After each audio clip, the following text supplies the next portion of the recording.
dù tình xót xa chung thân nào vui với chim bao nỗi niềm mắt xanh sao nhưng em vẫn thương tin anh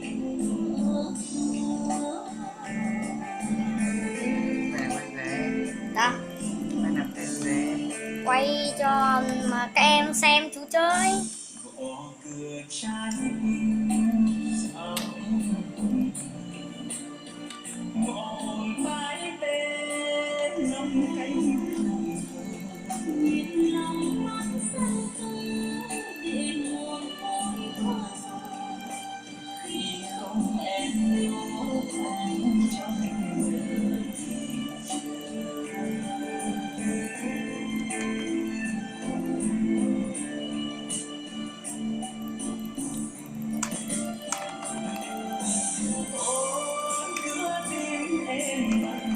Giết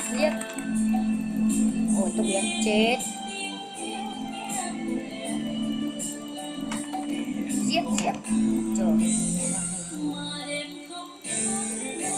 rồi Mít Fortune